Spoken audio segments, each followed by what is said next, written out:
Bismillahirrahmanirrahim. Alhamdulillahi rabbil alamin. Wassalatu wassalam ala Rasulillah wa ala alihi wa sahbihi ajma'in. La ilaha illallah wahdahu la syarikalah.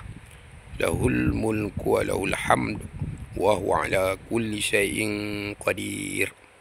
Aibuna taibun abiduna li rabbina hamidun. Sadaqallahu wa'dah wa nasara abdah wa hazamal ahzaba wahdah. Yang bermaksud, tidak Tuhan yang berhak disembah melainkan Allah yang Esa. Tidak sekutu baginya. Baginya kerajaan dan baginya kepujian, dan Dia berkuasa ke atas setiap sesuatu. Kami kembali dengan bertaubat, menghambakan diri dan kepada Tuhan. Kami mengucapkan puji-pujian. Allah telah menepati janjinya dan membela hambanya dan mengalahkan tentera musuh dengan sendirinya. Ini bacaan apabila ada sesuatu yang menyenangkan atau menyusahkan. Musuh, mengalahkan tentera musuh dengan sendirinya.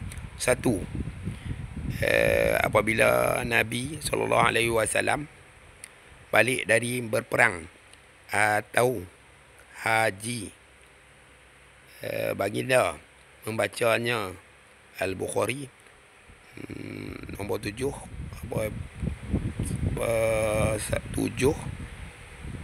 stroke bahagian ni apa ni, 7 orang panggil apa ni, 7 palang 163.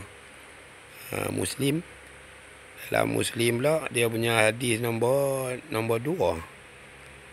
Dia pergi mana? 2 stroke 980.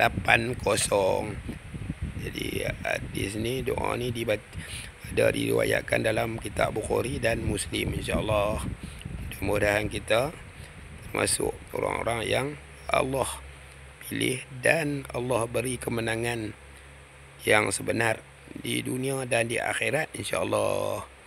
Demikianlah sebagai doa yang terakhir bagi musafir apabila mereka pulang dari bermusafir ataupun yang seperti disebutkan balik dari mengerjakan haji, umrah ataupun balik dari berjihad di jalan Allah. InsyaAllah sama-sama kita hayati maksud daripada doa yang diajarkan yang dibacakan oleh Rasulullah sallallahu alaihi wasallam. Assalamualaikum warahmatullahi wabarakatuh.